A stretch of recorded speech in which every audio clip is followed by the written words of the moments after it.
The heavy oak door, ancient and scarred, slammed shut behind me with a final, echoing thud that vibrated through the very floorboards. Not a gentle click, but a deep, resonant boom that seemed to shake the dust from the rafters. Raj hadn't touched it. I was halfway across the cavernous, shadowed entrance hall, my hand still on the banister of the grand, decaying staircase when it moved. A sudden, violent gust of wind, I told myself, though every window was sealed, every draft blocked, but the air in the house was utterly still, thick with the scent of damp earth and forgotten things. My breath hitched, a cold, not tightening in my stomach. Was I truly alone in this place? Just 3 days earlier, the solicitor had handed me the heavy iron key, its teeth rusted, its bow ornate. "Your grey-tants will, Mr. Raj," he droned, eyes pitying, "a rather substantial inheritance, the house, Blackwood Manor." He didn't know, couldn't know, that my own architect's hands, once so confident, now trembled at the thought of any structure. Not since the fire. Not since the smoke had billowed from the roof of my own design, taking everything I loved with it. It wasn't empty, it felt waiting. I forced myself to move, my boots scuffing on the threadbare Persian rug that snaked across the hall. What exactly had I walked into? The first night had been innocuous enough. Just the creaks and groans of an old house settling. I'd rationalized as I'd unpacked a few essentials in the master bedroom. The mattress was surprisingly comfortable, but the wallpaper peeled in ghostly strips, and the dust motes danced in the slivers of moonlight filtering through grimy windows. I'd even managed a few hours of fitful sleep, dreams of flickering flames and suffocating smoke still plaguing me. But then, just before dawn, I heard it. A distinct scratching, like fingernails dragging across wood, coming from the wall beside my head.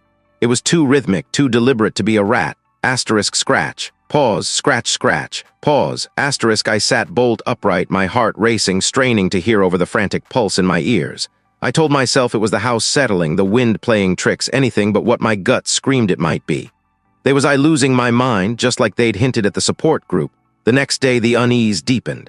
I found a small, intricate silver locket on the bedside table. I hadn't brought it. I'd never seen it before. It lay there, gleaming dully in the morning light, utterly out of place amongst the scattered boxes and my own minimalist belongings. Inside, there was no photo, just a faded, brittle lock of hair. Whose hair was it, and how had it appeared there? Nothing. The locket was a solitary enigma, a tangible piece of the inexplicable that refused to fit into any logical framework. I placed it back on the table, convinced my grief was finally manifesting as hallucinations. Or perhaps I was sleepwalking, scattering objects in my waking state.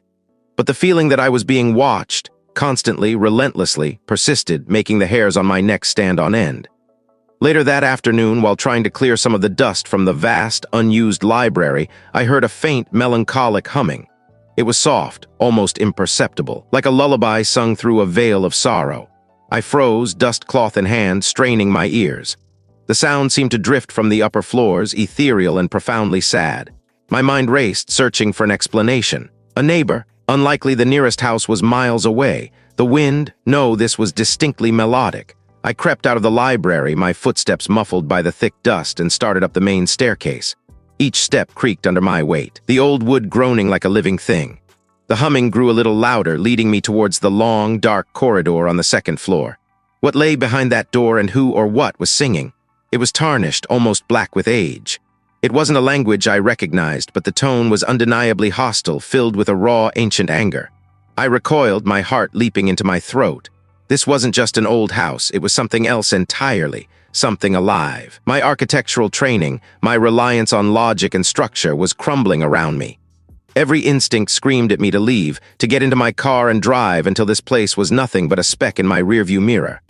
But another, deeper part of me, the part that was still drowning in guilt, felt a perverse pull.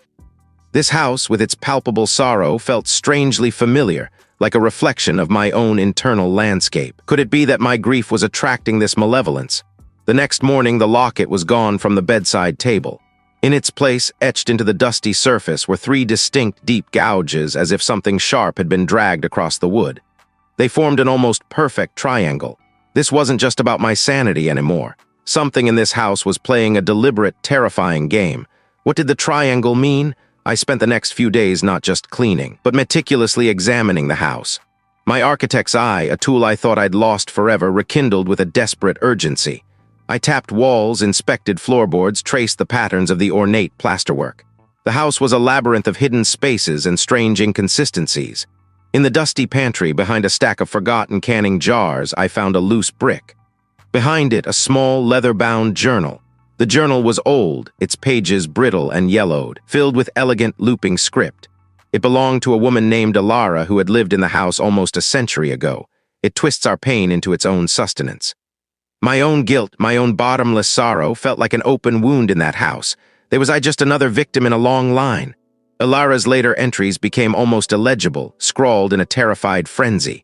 She spoke of trying to escape, of doors locking, windows sealing themselves. The house won't let us leave. One entry shrieked. It craves our misery. This was too close to my own experience. My hands, which had once drawn blueprints for life, now held the testament of a life consumed by this very place. Was this house just a building, or was it a living entity, a predator feeding on the most vulnerable of human emotions? I remembered the fire, the architectural flaws in my own design that had trapped my family inside. The guilt was a physical weight, crushing me daily. Alara's words echoed. It feeds on our regret. The connection was undeniable, terrifying. This house didn't just contain a malevolent entity. It was a conduit for it, a trap for souls burdened by sorrow and guilt. And I, Raj, the architect of my own destruction, was the perfect prey. But what did it want with me specifically? The humming started again, this time from the attic directly above me. It wasn't melancholic now. It was a low, guttural growl, interspersed with a dry, rustling sound, like withered leaves skittering across a stone floor. The house felt alive, pressing in on me, the walls themselves seeming to breathe. Raj slammed the journal shut, my hands trembling, and stuffed it back behind the loose brick. Raj had to get out. Now. Raj sprinted for the front door, the heavy oak monster that had slammed itself shut just days ago. It wouldn't budge. I pulled, pushed, threw my shoulder against it, the old wood groaning in protest. It was locked, bolted from the inside, though no bolt was visible, no keyhole accessible from my side. Panic clawed at my throat. "Let me out!" I yelled, my voice hoarse, echoing uselessly in the vast hall. I raced to the nearest window, a tall, narrow pane overlooking the overgrown gardens. I tried to force it open, but the sash was jammed, sealed as if painted shut with centuries of accumulated grime. I hammered on the glass with my fist, the impact sending dull aches through my knuckles, but the ancient pane held firm, unyielding. It was like trying to break through solid rock.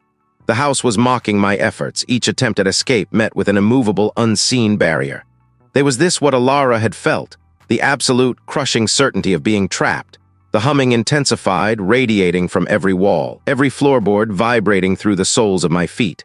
They were speaking to me, or through me, dredging up images of the fire, the smoke, the desperate faces of my family. "Your fault, Raj," they hissed. "Your design." Raj stumbled back, clutching my head, trying to block out the torment. My architectural eye, the one that saw flaws and weaknesses, was now seeing the house not as a structure, but as a vast, living maw, its very foundations built on the suffering of generations. The house wasn't just preventing my escape. It was actively trying to consume me, piece by agonizing piece. How could I fight a house that fed on my very soul? I found myself drawn to a specific section, an alcove filled with old architectural texts and ledgers related to the manor's construction.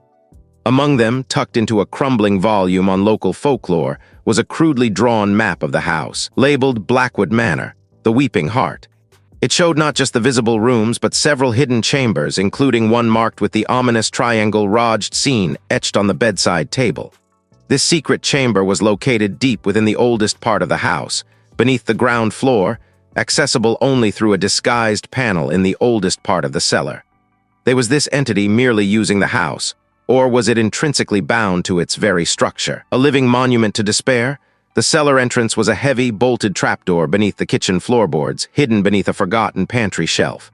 The air that wafted up was thick with the smell of damp earth, decay, and something metallic like old blood. My flashlight beam cut through the gloom, revealing walls slick with moisture, ancient spiderwebs thick as shrouds. This wasn't just a cellar, it was a tomb. My breath plumed in front of me.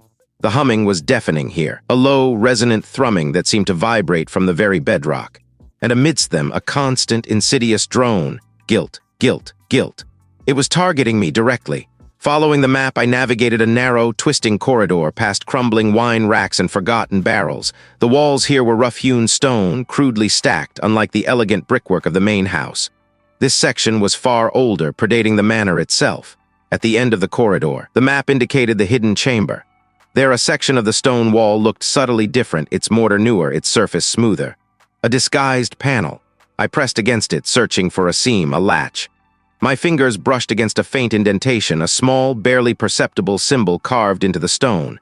It was the triangle. My heart pounded.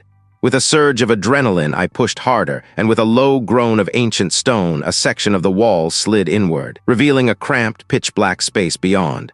The air that rushed out was dead, stale, and carried a faint, sweet smell like rotten flowers. What was I about to find? The chamber was small, barely big enough to stand in. In the center, on a crudely carved stone pedestal, rested a single, intricately carved wooden box. The humming in the cellar reached a fever pitch, an almost painful shriek that echoed in my skull. The entity was here. It was waiting.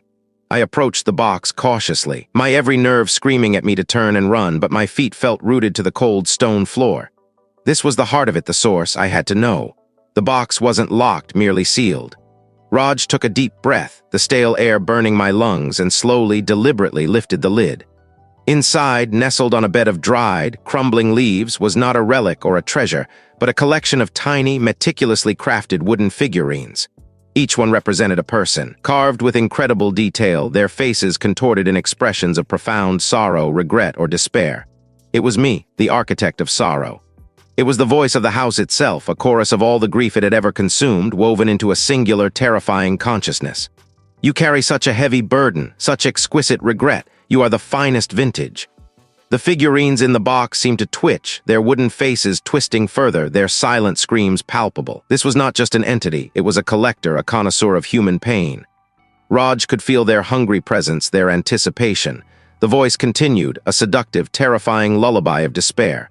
Your fire, your family, your fault, oh, the beautiful, burning guilt, it nourishes us. It was feeding on my deepest trauma, growing stronger with every memory, every pang of remorse. I was trapped. Utterly, completely trapped in the heart of its domain. The air grew heavy, suffocating, filled with the stench of decay and something else, something cloying and sweet like rotting flowers. Join us. My family is here, they await I.